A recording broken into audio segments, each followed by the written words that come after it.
In this video, we're going to be writing your first functions in the Swift programming language. But before we start using Swift programming language, let's get our head around actually how to write functions itself.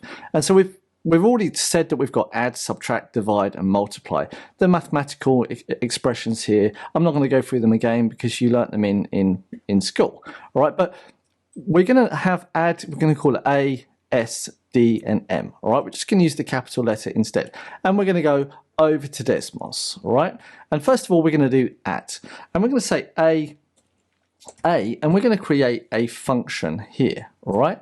And if you know this, you know that y is equal to mx plus b, etc. And we need to define these one variables. Well, we can also create functions. And what we're going to do is we're going to say a function of a is then going to be, let's just say, q and w. And add is basically the first number added to the second number, or the first parameter added to the first parameter added to the second parameter, and that is the one return type. So the function of a takes two parameters, right, q and w, and the return value of it is the two numbers added together. So when we call the function of a and we say 1 and 2, you can see that we get 3. And when we do then 2 and 2, we get 4. And when we do 2 and 7, we get 9, etc., etc. So now we can see how to call, right? This is calling the function of a, which we give it the argument of 2 to fulfill the parameter of q, and give it the argument of 7 to fulfill the parameter of w, and the body of the function is q plus w. And in this sense, we could do w plus q. It doesn't really matter. So now let's do S, and S is really quite easy. So we can come here again and we can say this, and this time we're going to say E and R, right? But I don't think E and R is very good because they're probably going to be used for something else. I'm going to say A and S, and as we know, A and S is, the return value is A minus the value of S. All right, so when we come here, and we say then 5 and 3, you can see we get 2. And we go 10 and 3, we can see we get 7. And we do minus 2, minus 3, you can see that we get minus 5. So this is now subtract. And just to repeat myself, minus 2 is an argument that fulfills the parameter of a. 3, the argument of 3 fulfills the parameter small s, and the result, the return type, the return value, shall we say, of the function of capital S is a minus s, or the parameter a minus the parameter s. Let's repeat ourselves even further here. And D is going to take then F and G as the parameters, and we know that F divided by G. Now we know that G cannot be 0, but we don't care in this example because we're not going to do it. So I'm going to say 4, 2, and you can see that we get the return value of 2. So F divided by G is the return value, all right? And this is the code block. This is basically the contents of that one function. And if we do then 10 divided by 2, we get 5. And if we do 0, you can see we get undefined, right? So this is then basically divide. And then multiply, the final one is going to be super easy. We'll just say K and L are the parameters, and we'll just say M times by L. We don't even need the dot in there, the period, but we'll do it anyway. And the result of this one function is going to be the first parameter multiplied by the second parameter, or the second parameter multiplied by the first one. It doesn't matter which order you do it. And when we come here and we say 20, and then we just say 4, you can see that we get 80. And if we change it from 4 to 20, you can see we get 80 exactly the same. It's just basically it. So this is now showing you how to write your first functions in Desmos, okay? And it's super easy. So it's also super easy in this too. So we're going to say func is basically how we define a function in Swift, All right. In Desmos, you didn't have to say func, but we can say func here, and then add is the actual name of the function. And then we have to enclose the parameters inside of the braces, and we then have to enclose the function body, the code block, in curly braces. And this code block is what is going to get executed, all right? When you call the function add, this is what is going to get executed. And so if we say add result is equal to add, everything works exactly fine. And if you can see here, the add function has basically no value because we haven't defined a value here.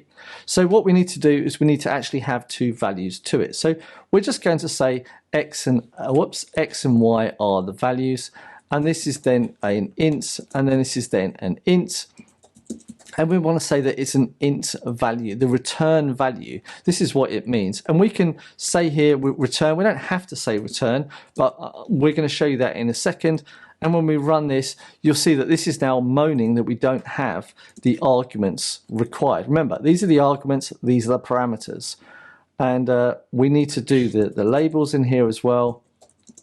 When you're calling it, you have to define the labels. So when we run this, it runs just as normal, and we haven't outputted any value. So let's just output the add result and run it once again. You can see we get 4. And when we change this to 10, we run it again. I'm not going to teach you to do addition because that's not what we're here for.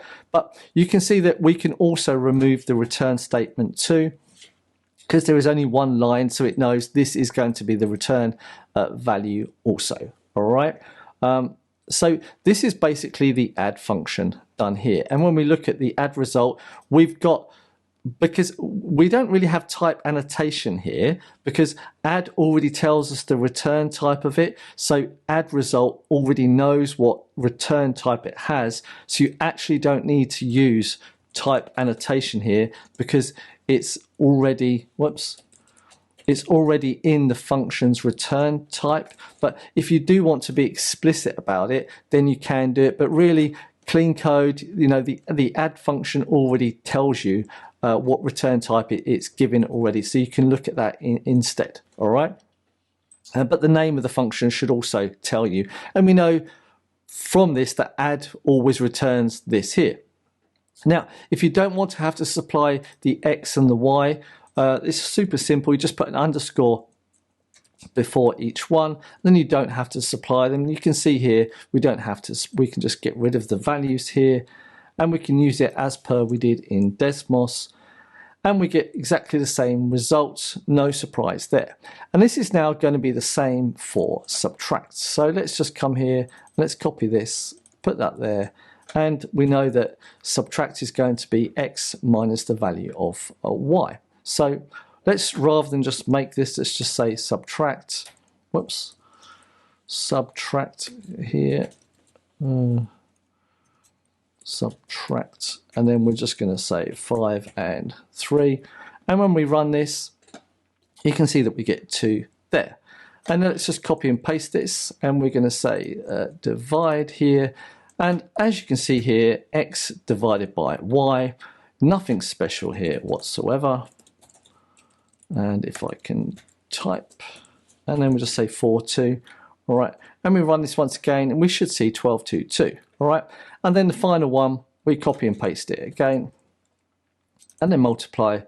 We put it down here, and we change it, and this is the asterisk this time, is going to do the multiplication. And we come down here once again, multiply, and we're going to say 5 times, 5 times 5. And we run this, and we should get 12, 2, 2, 25. All right, there we go. So let's just go over this once again. We have our function name, all right, and the keyword. A function name has to be the func keyword has to precede the function name. After the function name, a function is identified with brackets, and within inside of the brackets, you can have 0 parameters to more parameters, let's just say, and the return value of it is then identified here after this nice like arrow statement here, and it identifies the return type. the body of the function is then within inside of these curly braces. And if it is only one line, then you can basically remove the return keyword as well, because it implies it knows what the value is too. All right, so this is now writing your first functions. And as you can see here, it's not really that much different to writing them in Desmos. All right, so if you've learned mathematics, which I'm pretty sure you have learned mathematics, then learning functions in Swift or any other programming language is super simple, and it should be nothing to be scared about. And I said that what's the difference between functions and also methods? These are functions, all right? So there's a fundamental thing missing from methods here, but if you ever see functions written like this, all right, then basically they are functions. If you don't see them written like this, then they are more than likely going to be methods. And you'll predominantly see functions that are not. Functions that are methods normally are indented, all right? So that's just, I don't want to go into stuff that I haven't gone into already, but normally a method is indented, all right? And we'll get to it in later videos, all right? With that said, I hope that you've got something out this one video. This video might have been a little bit longer than normal. It's because it's so important that you understand it. It's really important.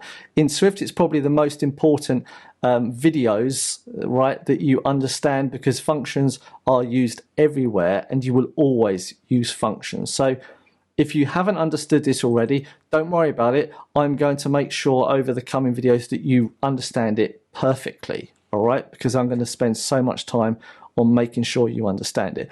With that said, don't forget to like, subscribe, share, and do all of the other social media things that you can do to it. If you do have any questions, concerns, feedbacks, or queries, then let's start a conversation in the comment section down below. Other than that, thank you very much for watching. I'll see you in the next video. Ciao, ciao, and goodbye.